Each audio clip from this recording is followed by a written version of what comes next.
space, experience, and memory are really connected. And when in a certain environment, in a certain space, something happened that I could give an emotional value, I will keep it. Welcome to the HAUS Hub Podcast, your go-to space where design, cognitive sciences, well-being, and business come together. I'm your host, Monica Costa, and today you're tuning into an expert conversation where we talk with brilliant minds from around the world to explore the ideas, research, and experience shaping the future of design and human well-being. Today's conversation is one I'm especially excited to share because I'm joined by Lori Crizel, President of the ANFA Brazil, CEO of the Neuro-Bio Design Institute, and professor at the Politecnico di Milano. He's an architect, urban planner, and specialized in neuroscience and human behavior, and someone I'm honored to call a mentor and a friend. Lori is a leading figure in weaving science, design, and human experience through the fields of neuroarchitecture, neurodesign, and neurolighting. And for this first expert conversation episode, we recorded this conversation live in Barcelona, Spain, with the city unfolding quietly behind us. A setting that couldn't have been more fitting to explore how the environments not only reflect who we are, but also shape who we are becoming. This podcast is powered by Hausense, born from its mission to guide designers in creating spaces for well-being, grounded in cognitive sciences principles. Let's dive in.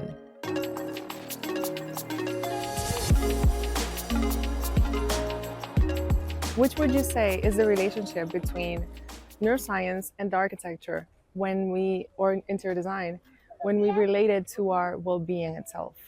I think that the first thing we need to understand is that the environment doesn't matter inside or outside.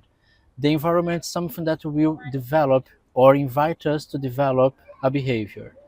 When we can create a connection between this environment with someone, and we can think about a person in a house or a family in a house or in a public space with a certain kind of people or in a certain kind of public that we will use this space. Creating this connection is really, really important, because just through it, you can transform what you call in neuroarchitecture the difference between a space to a place. And to do it, we need to have a lot of mechanisms to organize, but mainly in relation to emotion. Everything is connected with emotion. If we don't feel emotion in a certain space, this space is something that will not be part of my experience. It's not going to be part of my journey in life. It's not a memorable thing. To create this memorable thing, we are trying to create the place. When we bring it to neuroarchitecture or neurodesign, when we think about interior design, we need to understand that this connection is really, really important. And to better understand this difference, because in simple words or in general words, it seems to be that space and place is almost the same thing, you know? And the work here that we're trying to do and we're trying to share with people is that when you have a space, you are thinking about a 3D. You are in an environment. That's fine. Empty. And without any kind of connection. Yeah, or full without a meaning. Yes, exactly. Because if we start to talk about cognitive science, we start to talk about meaning. We start to talk about the translation that we do when we perceive something, and you are going to put a value or you're going to put a meaning on it. So through this point on, I can develop a behavior. And this behavior could be something I love it or doesn't matter. You know, so to create this place, we need to have this connection. Probably it's better to understand it in a situation like that. This 3D is not important. The important is the connection. For example, try to imagine your home, and try to imagine a scene that you are arriving at home. And this house that we call home, in this moment, is in a way that you could say organized. Yeah. So when you arrive at home in a situation like that, you have a relationship of this act of arriving at home. Oh God, after this huge day, I'm going to rest a little bit. Finally. If finally to rest, to be with my family, with my dog or my cat, it doesn't matter. I'm going to watch a movie. It's relaxing. But when you are arriving at home, and this house that we are calling home, is presented for you in a situation that you could consider disorganized, you have an other kind of relationship of Absolutely. arriving at home. Oh my gosh, after this day I need to take care of this, I need to organize this, I need to do that. Yeah. But the interesting thing is the same house with the same things inside.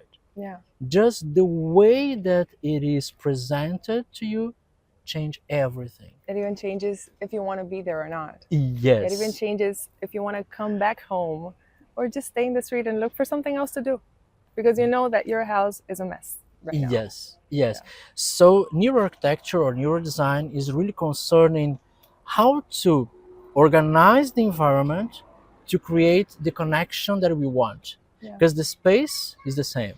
The things inside are the same. But how can we organize it to create this kind of connection? Now we have a place. Because a place is when you have meaning in something.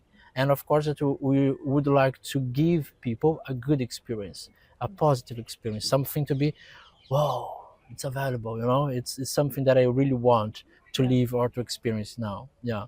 So this connection is our concern. Yeah, but this connection is absolutely related to our previous experiences, because we cannot make any connection with the space if we have not have any previous experience that has to do with something at least in there. Right? Experiences and at the same time expectations. Because sometimes you are arriving in a place that you've never been before, so you don't have any kind of experience to generate another one. So the expectations that you have about something could create a really huge experience or a disappointment when you break it. So of course it is still related with my journey in life, the experiences that I already had, but at the same time we are trying to create a connection. For example, if I invite you to a restaurant and I tell you something like that, oh, it's an amazing restaurant, and I use a lot of the word amazing, we know that, just between us, okay, and but it's a part of the process, you know. And if I say something like that, you are going to create expectation and an expectative. When you arrive there and it's not connected with an environment that you consider amazing, oh gosh, this is the space that he said it was amazing, you know. So you broke the experience, and to return to the ideal movement is quite difficult, because when we break expectation, when you disappoint someone, so it's really difficult to return the process, you know. So when we create things, we need to really understand the expectations about that. What kind of expectations people or a person has in relation to this kind of space that we are going to create to be a place, you know. Absolutely. And I can't even relate that to culture, because even with food, I was thinking, like, if I tell you like something from my country is really good and you try it and you're like, really, you know, I tried it, it's not that good, it's because your culture is absolutely different, maybe. Actually it's not, but you know. And then it happens the same with space, you know, like people do have expectations based on their cultures and all their... Actually, we need to talk about culture, geography, climate, behaviors, in some moments even to religion, because it's something that belongs to their culture, things that you believe. So all those elements will create it. So this is the reason that we have a word that we call, I will try to translate it to English, neuroaesthetics. Neuroaesthetics. Neuroaesthetics. So, okay, we have an aesthetic involved, but related to a specific group of people. Mm-hmm. So if I don't have information about it, I couldn't create. Of course. If I don't know something about their experiences or what is the specific environment they truly believe on it, or they could create a connection with it, probably I will not have success on it. So geography, climate, for example, in Brazil we have a country that it's almost a continent. Mm-hmm. So for example, about the daylight, people that lives in the south understand daylight completely different of people that live in the north or northwest, you know. So even to bring light to a project, we need to consider that colors, what the colors means for those people, because we have different cultures and different ways of living these spaces. For example, usually it's not a rule, but usually when we have a city that it's near to the ocean, we have beaches, for example, we have a certain kind of behavior of the population. When you are in a city that we don't have this kind of connection, and you have a huge climate, for example, you have another kind of behavior, another kind of a connection with the outside environment, you know. So we need to consider this kind of, so geography, culture, climate, and culture, and sometimes religion. For example, when we're talking about some countries on Asia, so we need to consider that, because it will create some relations with the behavior, because the clothes are different and the customs are different. So yeah, we need to consider it. Absolutely.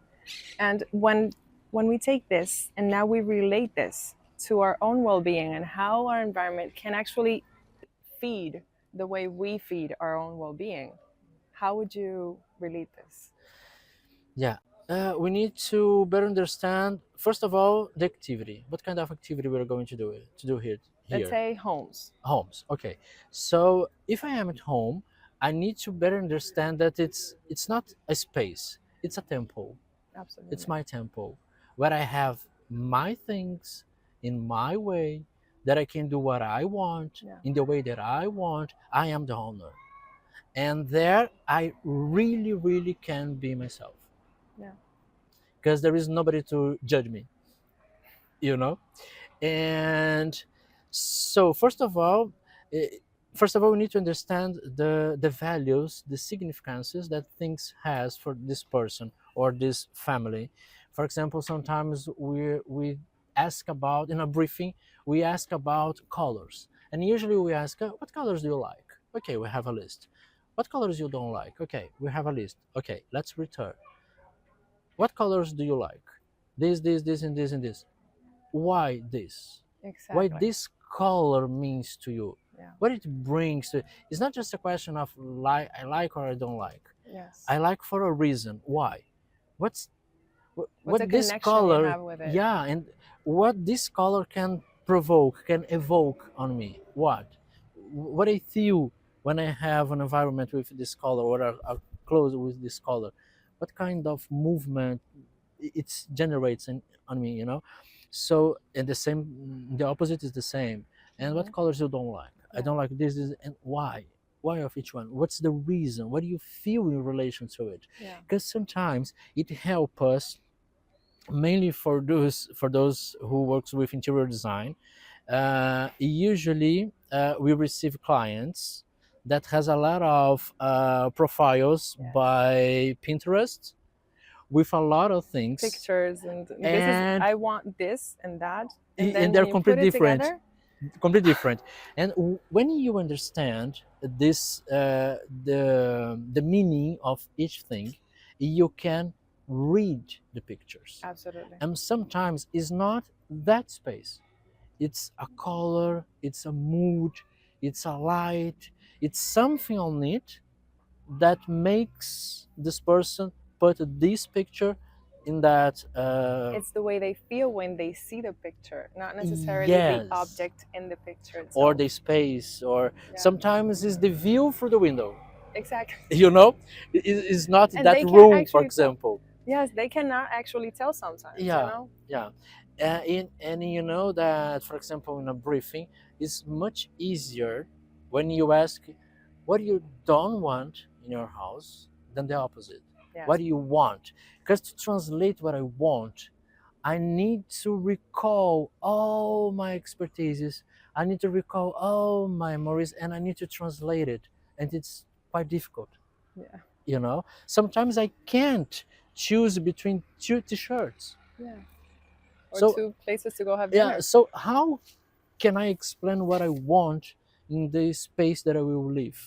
It's quite difficult. But when we ask what you don't want, oh, it's so easy. I People don't want know. this, because it's something that we deny, so it's easiest than something that I want, that I really want, you know.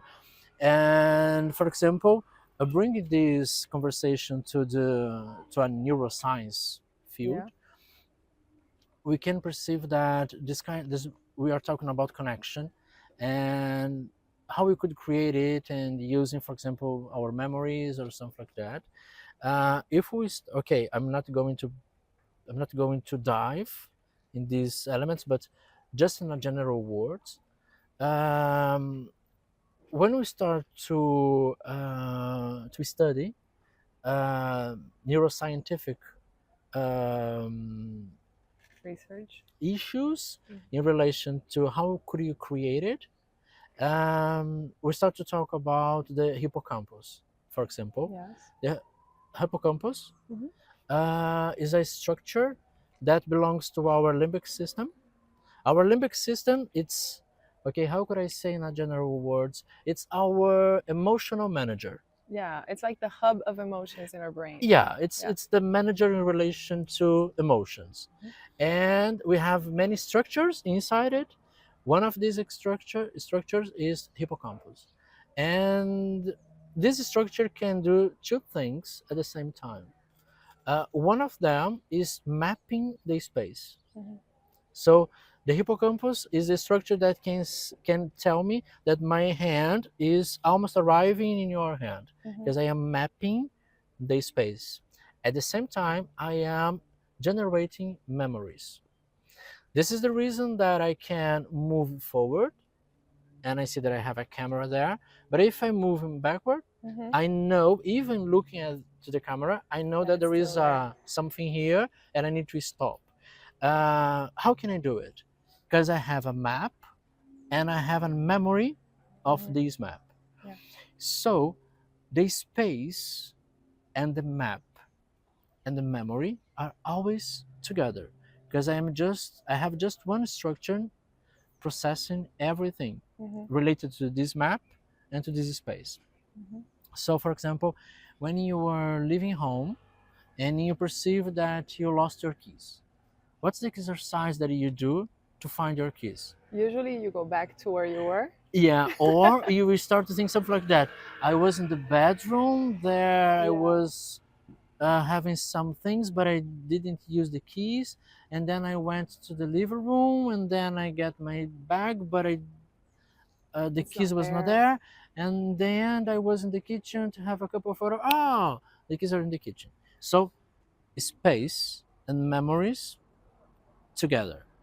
Or, for example, in that moment that you are working a lot and paying attention what are you doing, you are so involved with that, and then we have a kind of flash of, I need to take this. But you still having a lot of attention in what you're doing, and really preparing things and organizing things in your mind, and then again, I need to take it.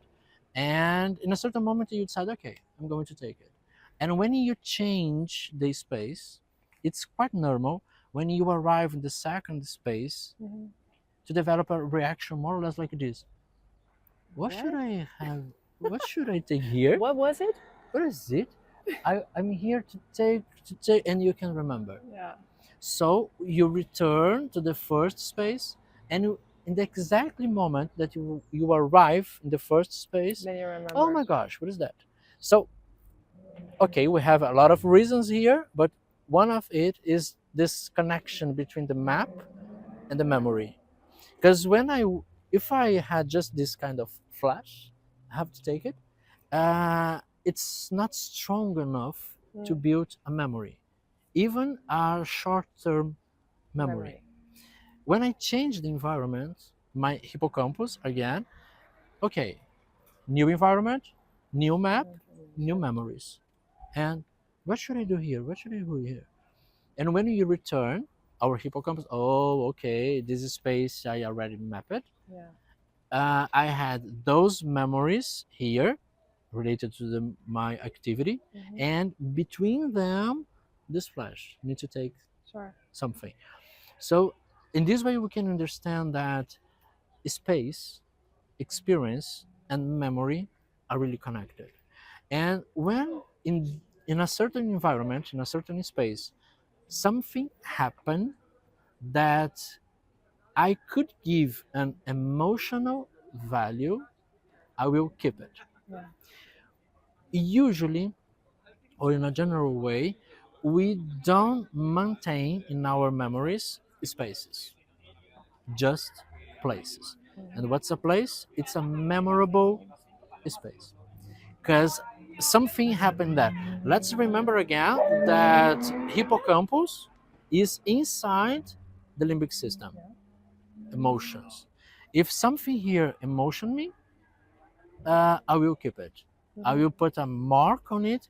This is worth to be Storing. Yeah, let's store this. This is something amazing, because when you're talking about architecture, when you're talking about interior design, what's the big advertisement that we have about our work itself? Yeah. So when you are in a fair, for example, like a Salone or a huge exposition, what are those spaces that you remember? Those that touched you in a certain moment or in a certain situation. So you keep them. And those you want to know who is the interior designer, who is the architect. You want to know because there is a connection there, and we can build this connection. We can organize this connection. Of course, that we need to understand a lot of things about the user, but you can do it. This is the same technique that you use, for example, to build a hotel. Many hotels, when you arrive at your bedroom or room, you can say, oh my gosh, I could live here. Yeah. You know, because you're amazing. So there is a connection, even without a personality, because there is nothing personal there. But there is a kind of construction that I understand that I can put my personality here. There is a connection. I can't live here. I can live here. Oh my gosh, it could be my house. Okay. Yeah, but that's like the first snap you get. Yeah. But then once you get to start living in it, you notice. You need to put your personality. Right? Because you need to transform to yourself. Absolutely. To be a home.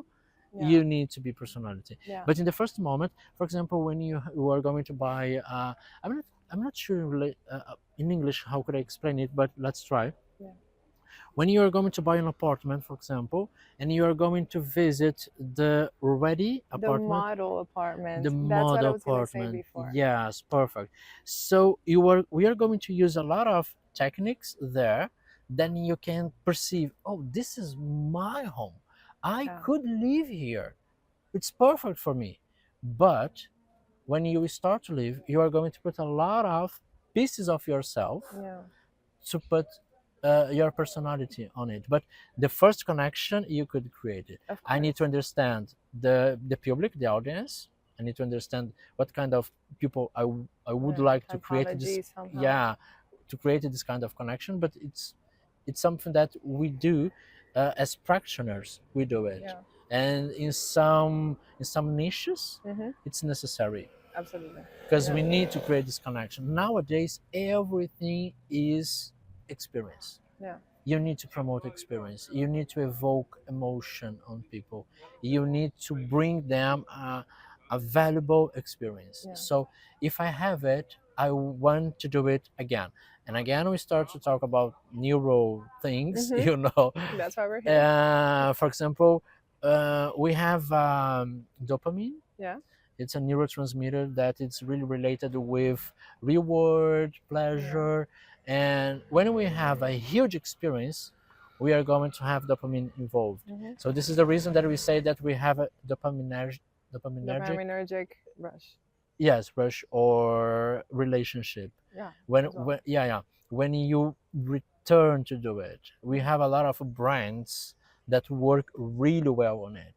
So you buy and you still buying, you want to buy again, and sometimes you say it's not necessary to buy, but you'd like to visit that store. Or just to think about it, because you get the rush without it, without even Yes. getting it. Yes, Yeah. and we remember. And of course, we put a lot of senses involved. Yeah. And for example, there is a kind of smell that you will remind of something. And okay, everything is connected to the experience, the music, the smell, all the senses, all the that we senses, can get. and much more than those five. Exactly, that's that where I was we, gonna yeah, get. that we usually think about it. But we have some. I wouldn't go so far to say mechanisms, but we have a lot of knowledge nowadays that help us to organize it. I truly believe that we are in the baby steps moment. Absolutely. Because we are better understanding, and I think that to architects and interior designers, we already have a good connection between neuroscience and our activity, but I think that we need to make it stronger. We need to change and exchange a lot of information to put them in a flow, you know. I think that we are in the beginning of this process. We have huge things done until now, but I think that we should have many other things happening. And I know that you have a huge connections with people that are dealing with, and it's amazing. And bringing this to the program, it's amazing, and it's the amazing word. You see, you noticed. Yeah. And it's not necessary to cut it because it's something funny, but because as I really adore some things or something, I use the word, and it's a huge pleasure to be here with you in Hausense project. It's something that I'm so happy to be part of it. So glad. Thank you very much. And this purpose of sharing what we work and what we do with a huge group, it's something that brings us a lot of pleasure and bring us a lot of that sensation. I'm doing the right thing with the right people in the right moment. You know, it's something amazing. Yeah, thank you for being here. I think that there's no better closure than saying that we are in baby steps and we're just getting to know this relationship. And up until now, it's a really nice relationship we're getting here with architecture, interior design, neuroscience. So yeah, thank you very much for being with us. Thank you. It's been a pleasure and an honor to have you with us. My pleasure. And I need to thank you in public for everyone, because we are here in Barcelona, and she came to Barcelona to have this meeting, so it's amazing. And yeah, I think that in the few days you're going to know some news. Things are coming. I'm not going to say now, but we have good news coming. So thank you very much for this moment. Thank you very much.